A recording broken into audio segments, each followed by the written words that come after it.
Hi guys, welcome to Mana Reads. If you've been following along with the channel, then you know that we're currently reading Heaven's Official Blessing. We're on chapter 4 and we've done the prologue, chapter 1, chapter 2, and chapter 3. So I'm going to do things a little bit different a little bit differently today. So I'm going to break this chapter down into 3 parts. That way, it may be a little bit easier to get through and also just easier to follow along. And if you haven't already done so, please like, subscribe, and share to my channel. And comment down below if you think that this is a better format. We're just gonna go ahead and get started. So I'm just gonna give a brief synopsis of what we've been doing. So up until this point, the mysterious stranger led Zilan through the blood rain and through the enchantment, and so now he's made it up to the temple. Also, the townsfolk, if you remember Yao Peng Tu, has also made it to the forest along with his, entourage, I guess. And so, they're, causing some difficulties for him that Zilan has to kind of deal with as well, with other the other things that may be up on Mount Yuyin. So it might be a bit more than he bargained for, that he asked for. But we're just gonna go ahead to chapter 4, part 1, Mountain Locked Ancient Temple, Forest of Hanging Corpses. These titles are not getting any shorter, but that's okay. Fu Yao noticed that Yao Ying had shrunk into the crowd, and he frowned. Why is there a woman here? While his tone wasn't furious, it didn't mean well either. When Yao Ying heard him, she bowed her head. Zilan explained. She was worried, so she came here to look. Fu Yao questioned the others. Did you all come along with her? The crowd was a little uncertain at first, but then they replied. Don't remember. Can't tell. No, when we came, she wasn't here, right? Either way, I didn't see her. Me neither. Yao Ying quickly said, It's because I was following secretly. Yang Pingtao immediately cut her off. Why did you follow in secret? Are you guilty of something? Are you the ghost groom in disguise? With such an accusation, the space near Yao Ying immediately cleared out, and she waved in a fluster. No, no, no! I'm Yao Ying, I'm real! She turned to Zilan. Young master, we just saw each other.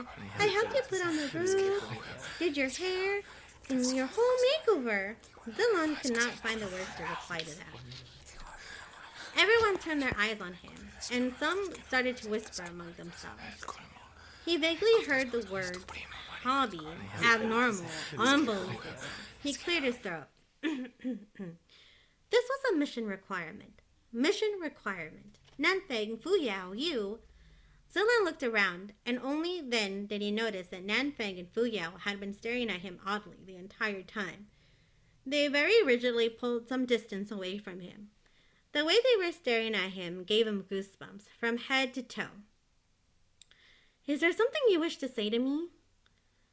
How could he have known that this girl's makeover work was so gifted that his brows were shaped elegantly, his face was fair as jade powder, and his lips were touched with rue? If he didn't open his mouth, then he was entirely a gentle, demure, and beautiful young lady. This gave the two a huge shock and mired them in disbelief, making them question their lives and feel uncomfortable all over. The face was still the same, but they no longer knew who they were talking to. Fu Yao turned to Nanfeng. Was there something you wanted to say? Nanfeng immediately shook his head. There's nothing I want to say. Why don't you guys just say something? Zilan asked. Just then some men from the crowd spoke up. Is this the temple of Min Wang? There's a temple of Min Wang on this mountain? Amazing. I've never seen it before. The crowd looked over in wonder. Zilan, however, suddenly said, That's right. The temple of Min Wang. Nanfeng could tell something was off about his tone. What is it? Zilan replied. The north is clearly General Min Wang's territory. It's not like his worship isn't flourishing. So how come there's only one temple of Nanyang on the foot of Mount Yuyin? It's easy to understand why the Lord Official had prayed to the Heavenly Emperor. The Heavenly Emperor was the #1 martial god of the past 1,000 years, and his status was higher than that of General Min Wang. Naturally, however, General Min Wang and General Nan Yang were equal in status, with not much difference. It must be debated, then General Min Wang possessed 9,000 temples, over 1,000 more than Nan Yang. So it really was hard to imagine why they would seek from afar and forego what lay close at hand. Zilan wondered, technically, even if this temple of Min Wang on Mount Yuyan was overtaken and people couldn't find it, they could have simply built another temple of Min Wang. Why build a martial temple of another god? Fu Yao could understand. There must be another reason. Right, there must be another reason that would make people of Mount Yuyan area never build another temple of Min Wang, Zilan said. Can either of you lend me a bit more spiritual power? I'm afraid I'll have to go ask. Just then someone made a commotion. Whoa, there's so many brides! That voice had come from inside the temple, and Zilan whipped around. He told that group to probably stay in the open ground in front of the temple, but they ignored him completely and went in. Nang Feng shouted, "The situation's dangerous, don't run around!" However, Yao Pengtao rebuked him. "Don't listen to him, guys. They don't dare do anything to us. We're good citizens." As if they'd actually dare to kill us. "Get up, everyone! Get up! Get up!" He was certain Zilan and company wouldn't dare to actually do anything to them, so he started to riot. Nan Feng cracked his knuckles, looking as if he was holding back his curses. As a martial officer of the palace of Nan Yang, how could he break the limbs of mortals whenever he wished? If there was any supervisory heavenly officials were to report him, it wouldn't be funny. Yao Pengtao sneered. "Don't think I don't know what you guys are thinking. Aren't you just tricking us into not moving so you can steal the credit and go claim the reward for yourselves?" With him egging people on, over half of the group actually started to move, and they ran into the temple along with him. Fu Yao waved dismissively and apathetically. Let them be, these unruly people. He sounded extremely disgusted, not wanting to care anymore. However, there came a shriek from inside the temple of Min Wang. "They're all dead!" Yao Pengtao was also, and it certainly made sense. Some sighed, some grumbled, and those who were actually cheerful again. Zilan stood at the temple entrance. Why doesn't everybody come outside first? The air in the back of the temple is heavy with death. Without any ventilation for years, there'll be issues if you folks were to breathe it in. This sounded very logical, and the group didn't know whether they should listen. Yao Ying begged in a small voice. "Everyone, let's not be this way. It's so dangerous here. Why don't we listen to this young master first and go out to sit?" But this group didn't even bother to listen to Zilan, so why would they listen to her? No one paid attention. Yao Ying didn't give up, however, and repeated herself a few times. Yao Pengtao directed them. "Go for the fresh corpses, guys. Who knows if the families of the ones that were too old still alive? Don't waste your energy hauling those." There were even those who praised him for being clever and able. Zilan really didn't know whether to laugh or cry at this. When he saw that there were people touching where they shouldn't, he warned aloud. "Don't remove the veils. That veil can separate the key of the corpses and the key of the living. There's a lot of you, and the living key is too abundant. If they suck it in, it's hard to know what will happen." However, in order to pick out the freshest corpses, the group of men had already pulled off pretty much all the veils. Zilan exchanged a look with Nanfang, who had come to the door, and shook his head. Knowing they couldn't stop them after all, it wasn't like they could beat the men to a bloody pulp and render them immobile. Otherwise, if something happened, wouldn't they lose the ability to run? A very hopeless situation. Just then, one of the burly men removed the veils of one of the brides and exclaimed, "My God, this little hussy is super cute." The men all came to surround the corpse. "She wasn't even married yet, right? What a waste just to die like that. Her clothes are a bit tattered, but she's the prettiest." "This bride probably hasn't been dead for too long. The skin of her face was still rather supple," someone said. "I dare you to fill her up." "What's there to be scared of?" Yao Pengtao said. when he pinched the corpse's face a couple of times, it was so silky smooth that it made his heart itch, and he reached out, ready to touch her again. Zilan couldn't bear to watch anymore, and he was about to stop him when Yao Ying rushed over. "Don't do this!" she exclaimed. Yao Pengtao gave her a backhanded shove and yelled, "Don't get in men's way!" But Yao Ying climbed to her feet again and cried, "You're going to incur heaven's wrath like this!" Yao Pengtao was furious now, and he cursed, "God damn it, you ugly freak, you're so nosy!" He swore as he moved to kick her, but Zilan easily lifted the back of Yao Ying's collar with one hand and pulled her away. Unexpectedly, however, they heard a thud. Yao Pengtao yelled, "Who hit me?" Zilan looked back. Yao Pengtao was bleeding from a gaping wound on his head after being hit, and there was blood-stained rock on the ground. Yao Ying was stunned for a moment, before quickly apologizing. Sorry, I was scared and accidentally threw it." However, even if she was eager to take the blame for it, no one would believe her, because the direction was completely wrong. This rock was hurled from a window behind Yao Pengtao. When Yao Pengtao yelled, everyone had turned to look in that direction. It was just the time to see a flash of a shadow outside the window. Yao Pengtao hollered, "It's him! That ugly freak with the bandages on his face!" Zilan shoved Yao Ying into Nanfang's hands and strode a couple steps forward. Propping his right hand on the window lattice, he hopped over and ran toward the forest in pursuit. A few bolder ones who had their eyes on the bounty followed him and leapt out the window as well. However, when Zilan reached the edge of the forest, he suddenly caught a whiff of blood. Sensing something was off, and with alarm bells ringing in his head, he came to a sudden halt. He warned, "Don't go in!" He had shouted his warning, but those people thought, "I'll give chase even if you won't," and charged into the forest without stopping. The others who had originally gathered in the temple swarmed out too, and when they saw Zilan stopped at the edge of the woods, those who weren't bold crowded around to watch. Before long, they heard screams, and a few shadows stumbled out from the forest. They were the few who had barged in first earlier, and now they were staggering out. When the crowd saw them after they stepped under the moonlight, they were instantly scared out of their wits. They were still living humans when they had entered. How did they become blood-soaked humans when they came out? From their faces to the clothes on their bodies, these people were stained with red, the blood gushing forth like a spring. If someone bled this much, it meant certain death. However, those men were still making their way towards them. Step by step, terrified, everyone retreated uniformly until they were behind Zilan. Zilan raised his hand.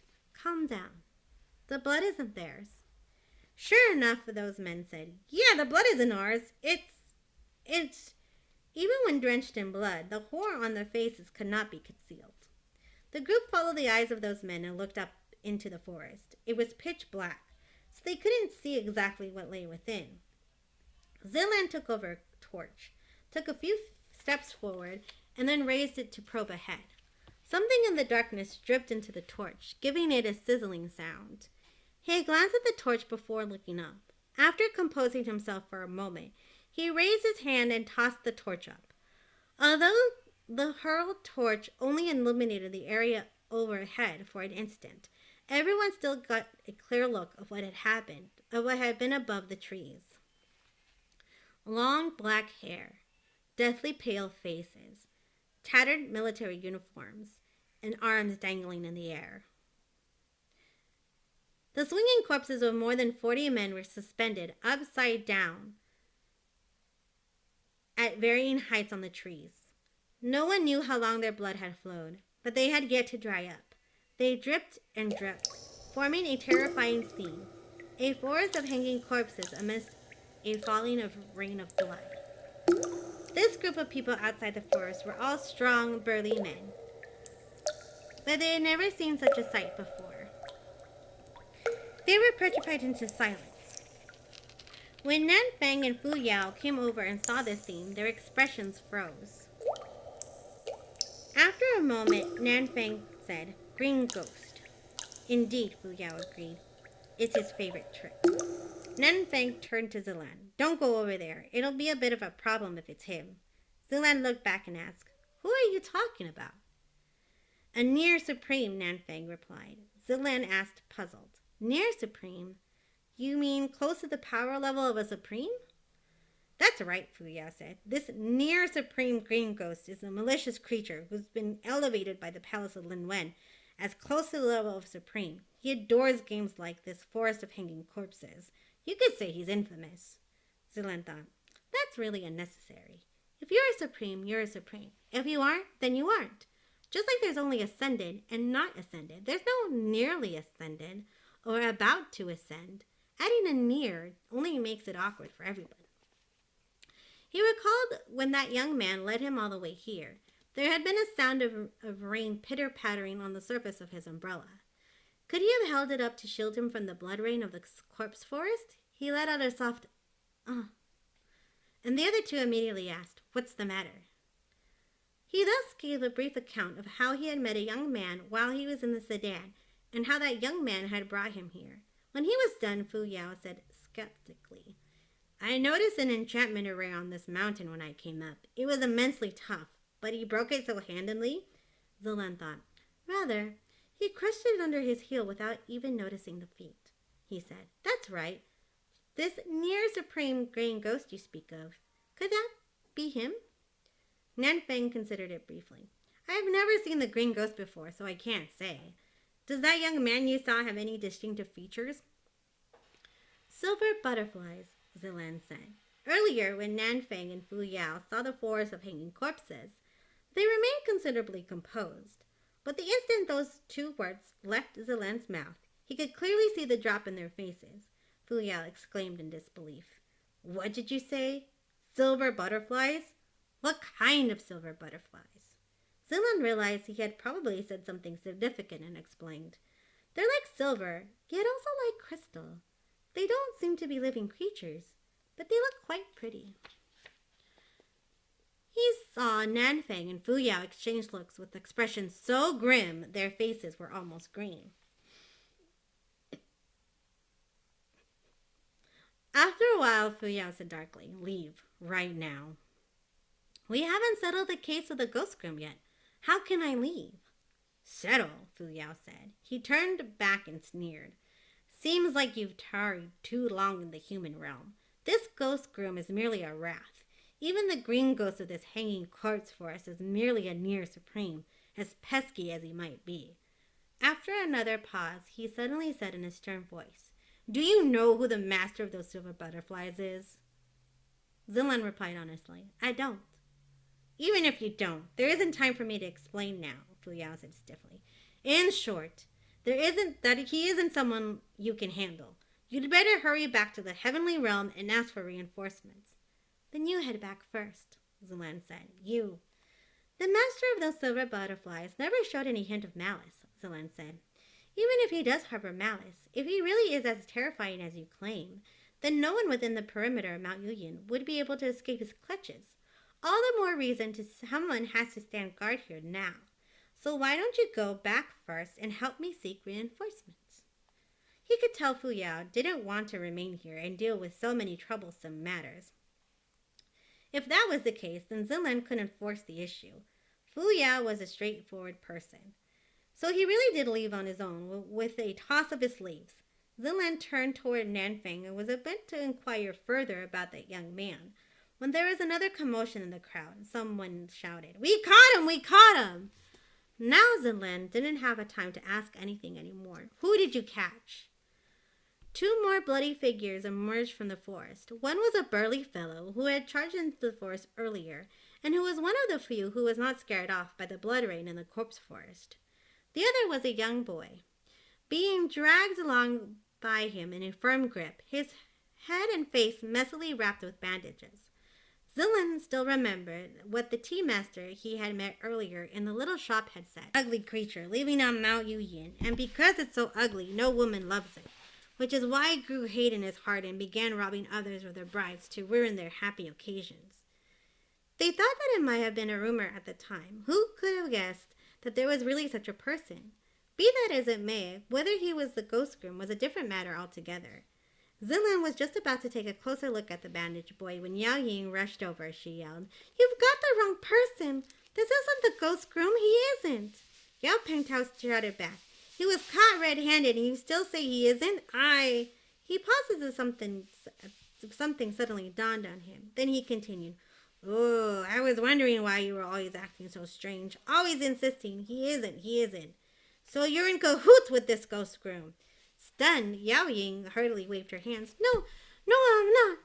He isn't either. He hasn't done anything. He's just an ordinary. Yao Pingtao pressed on aggressively. Ordinary what? Ordinary ugly freak? He yanked at the bandaged boy's hair a couple of times and said, "Then why don't we take a look at how this ordinary ghost groom looks since he loves stealing others' women so much?" His random grabbing made a mess of a few strips of the bandages, and the bandaged boy instantly held his head and screamed. His cries were full of fear, incredibly Zilan seized him. When he heard that boy's screams, her tears tumbled down. And when he saw Zilan stop, Yao Ping, she hurriedly grabbed his sleeves and begged, Young master, please help me, help him." Zilan cast her a look. Yao Ying let go of his sleeve in embarrassment, as if afraid he would scorn her touchy-feely hands, and he would not want to help her anymore. Zilan comforted her. "It's fine." He took another look at the bloody-headed, bandaged boy and realized that he was also peeking at Zilan with wide, bloodshot eyes through the gaps of the bandages under his hands.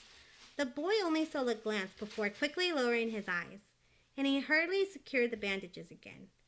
Although he did not reveal his face, a patch of skin was exposed, and that bit was already horrifying, as if it had been burned by fire.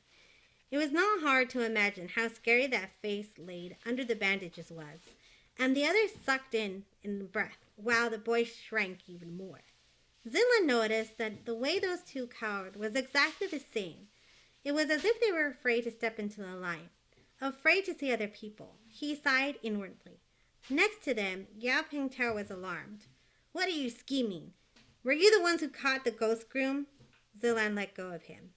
"I'm afraid this ghost groom won't let you catch him so easily.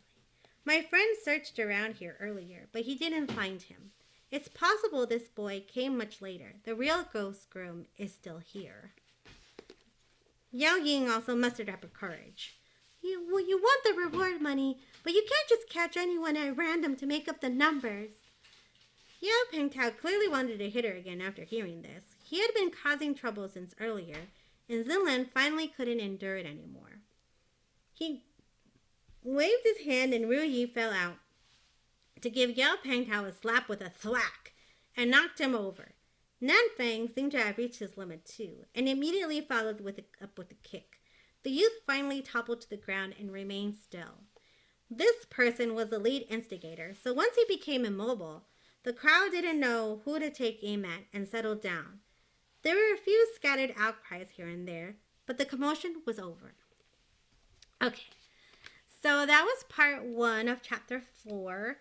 Obviously, a lot of things are happening.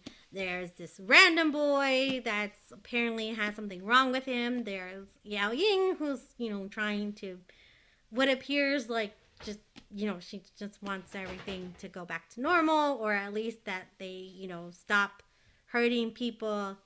Zilan's just trying to figure out what the hell's going on. There's a lot of things that are happening, and Fu Yao is just like, I'm over it. Like, I want to go home, basically. So we'll see what's going to happen in part 2. That's probably going to be, I usually, on Thursdays is my day. This Friday, I'm going to be doing a special, I guess, unboxing. I have to have some things that have been in my room for a while, so I think we should all have fun and take a look. So that's going to be dropping on Friday. If you haven't already subscribed to my channel, please subscribe. I'm actually put this on a playlist to make it a lot easier for people to find, so it'll be on the playlist as well. Also, you can find me pretty much everywhere. I'm on Twitter, Pinterest, Reddit, and wherever else they'll have me. I have a Facebook page. So you can find me there. That's all going to be linked in the description. If you want to buy this Heaven's Official Blessing, I fully suggest that you do to support the author and to support more work being translated over here to America. Um, so that way we could get more anime. And I believe already volume 2 is ready to pre-order, so you can pre-order that as well. So I'm going to link it all in the description box, so don't worry. I want to thank you all for watching this video. Oh, also, I have a new Discord server, so you can join that. It's free. I'm going to try to start a book club. It could be BL or it could be, anything else, but, I would like to start a book club. I think that would be nice. So yeah, so feel free to join that. I will also link that in the description below. I hope you enjoyed this video. I hope you have a great day wherever you are. And bye-bye.